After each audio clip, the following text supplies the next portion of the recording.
Right, guys, so here I'm just going to show you a really quick little tutorial on how I go about finding peer-reviewed research using the resources we have at CSULB. So the first thing you're going to want to do is sign into your single sign-on, and then you're going to go to the apps page and go to the university library chiclet. So I'm going to go ahead and click that.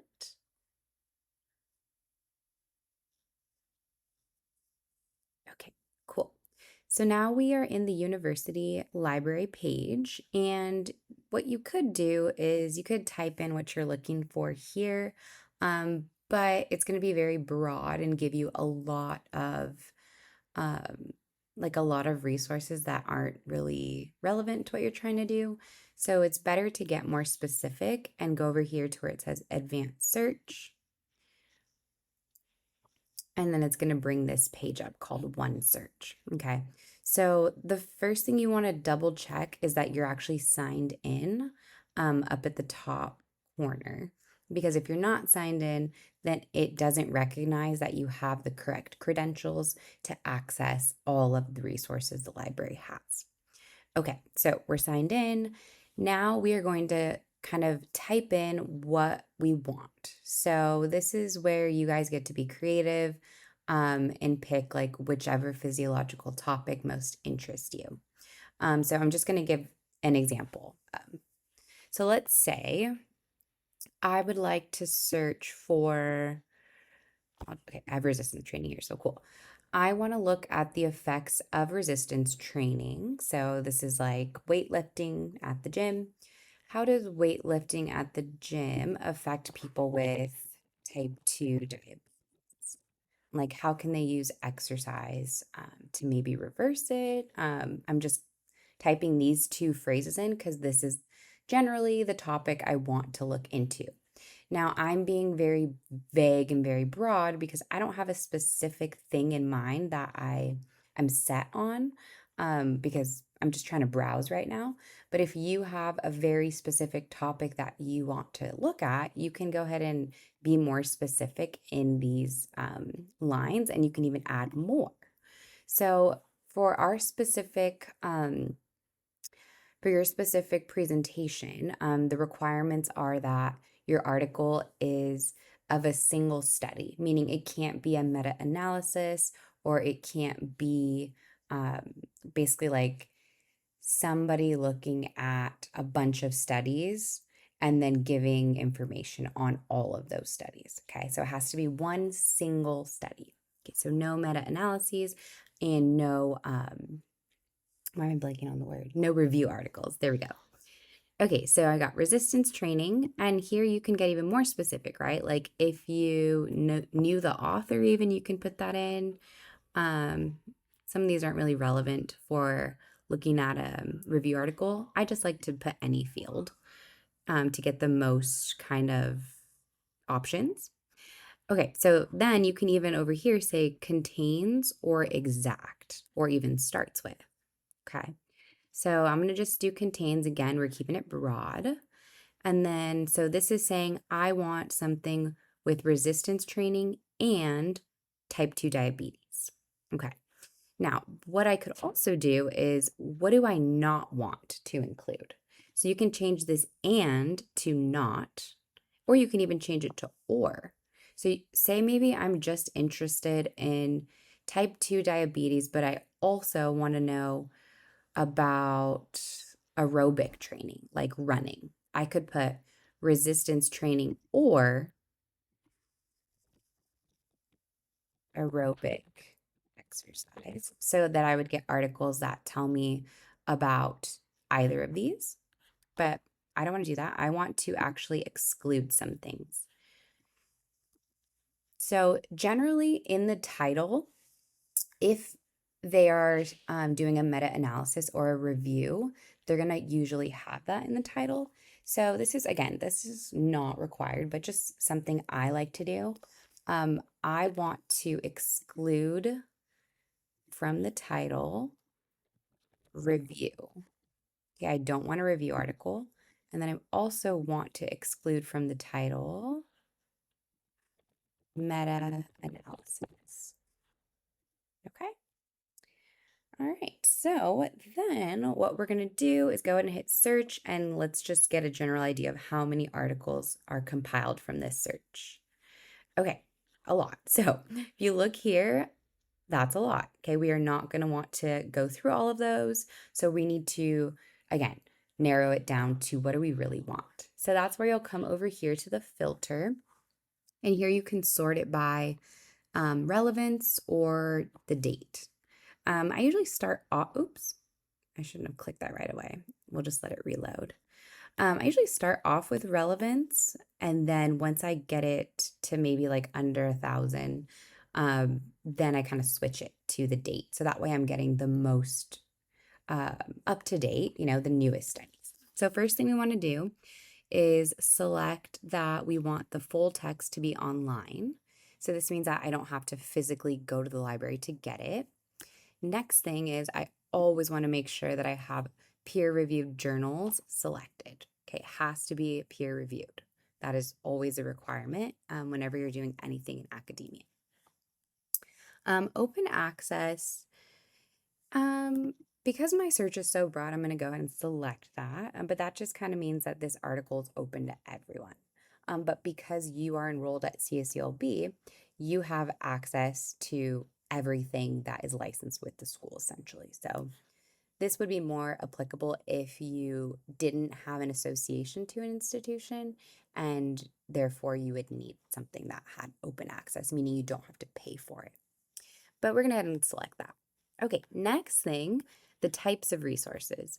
So we obviously want an article. Now, review articles, we definitely don't want those. So we can get rid of almost 500 of them by clicking here, exclude. Okay.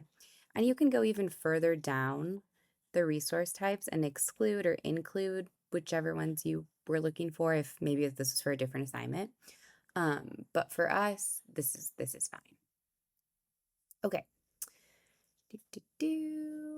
Okay, there we go. Publication date is the next one. That is arguably the most important. So for this assignment, we have to have articles that are within 10 years.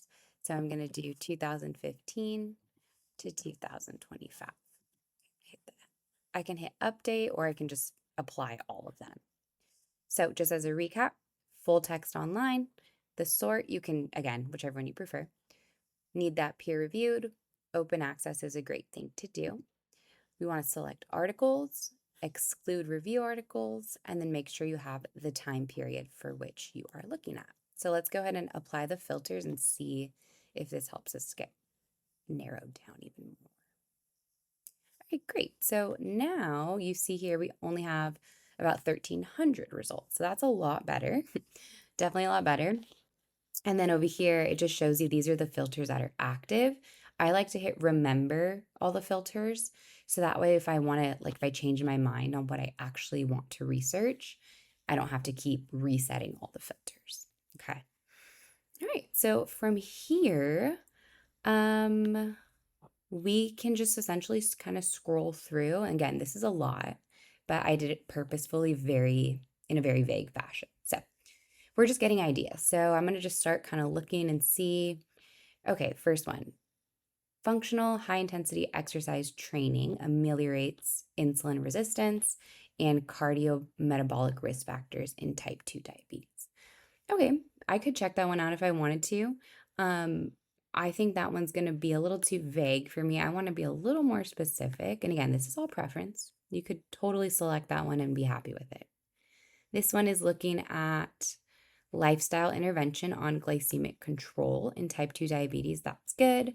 So it's likely looking at how resistance training specifically as an intervention helps. Okay, this one's cool. This is looking at the difference between or how low intensity resistance training affects the muscle function and glycemic control. That's cool. You just kind of go through and see, and I'm just scrolling to kind of see which one piques my interest.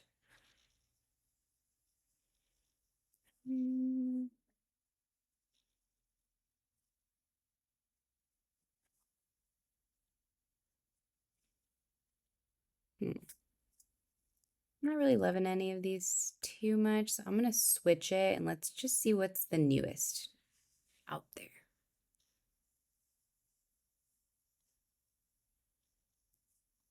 Okay. So immediately you'll see that this is going to be starting with 2015. I'm just going to keep looking through.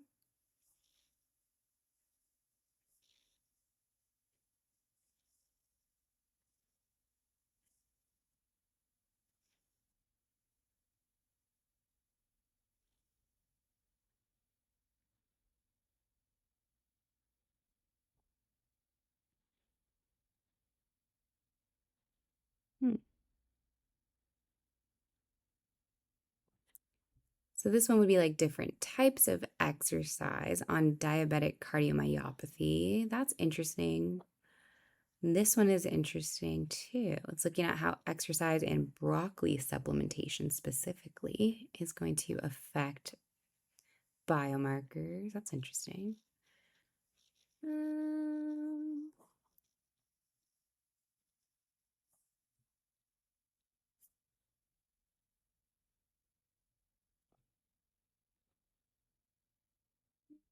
mhm.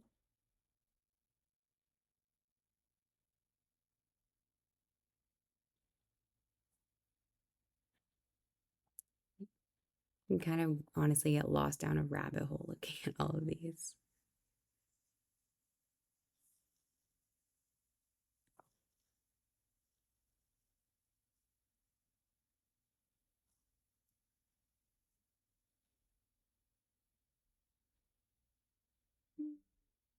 Mhm.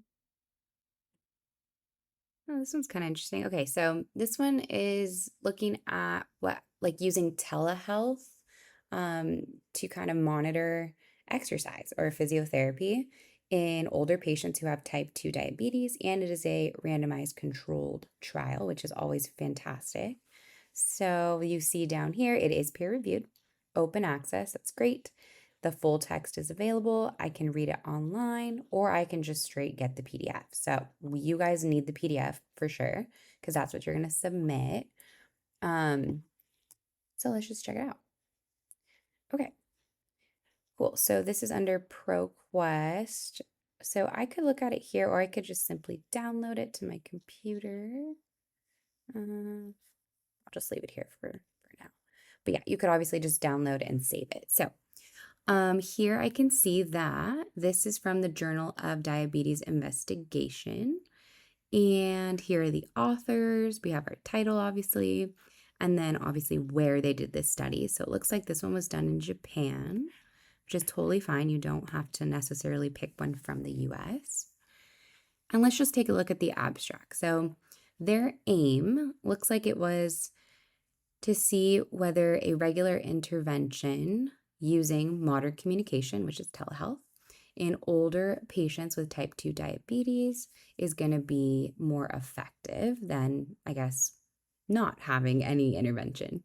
And it looks like they're going to test their muscle strength. So then we see here the randomized controlled trial was done in 7 hospitals across Japan. That's good. 74 patients. They were randomly assigned. Some of them got the telehealth, and then the non-intervention group just got a weekly phone call. Okay, they performed the same resistance and aerobic training program. So that was their exercise program, and it was for 6 months. And let's see the results. Okay, so they looked at their knee extension force. Okay, so it was increased. Great. And their hemoglobin A1C levels were also measured. That is fantastic. You guys are going to learn about that in a couple weeks. So yeah, and then we see all of all of the data that they've collected. Adherence to the physiotherapy was higher in telehealth, which is great. And I think this is a really cool study because it really shows like how we can use advances like telehealth, like we didn't always have that, to really kind of help patients stay accountable and check in on them in a cost-effective way and a very accessible way, right? That especially because these are older patients, they're not going to be able to go to 100 different appointments on top of probably the ones they already have. And it's just great for them to check in with their provider and to monitor their progress. That's always very motivating. So, yeah, I think this is a great study that really has some solid evidence as to why um, telehealth is a very good idea for helping patients with type 2 diabetes stick to their exercise programs, which we have talked about how important that is, right? And here's a very cost effective, accessible solution for, the state of our healthcare system right now. Okay, so let's say, cool, we want this article. You'll just go ahead and download it. You get to read it. And then, for the sake of our purposes, right, you're going to want to make sure there's at least two figures. So this is a figure. Couldn't really do too much with this figure, right? Because you need to um, include statistical analyses when you talk about the figure. And this one is just saying like how they chose participants. So this one wouldn't be a great figure to choose. Here's like an overview of their characteristics. It does have stats. You could talk about that. And then here, this is a great one. It's showing all of the things they measured in terms of before and after. You see their p-values, telehealth versus no intervention. So yeah, this one has two tables that are okay to use, but maybe you might want to find one with some more graphs. But again, it's really up to you. I think this is definitely a solid choice. So yeah, it checks all the boxes. It's great. If you read through and you're like, I don't like it, well, you can just go back here, keep looking for more. Um, like I said, you can make it more specific, or maybe you want to actually look at a different um, population. You could say like women with type 2 diabetes. You could say teenagers with type 2 diabetes. You can even say, you can switch it to type 1 diabetes, right? This is just how you search. Okay. You can just whatever you want. Okay. It's a very useful tool.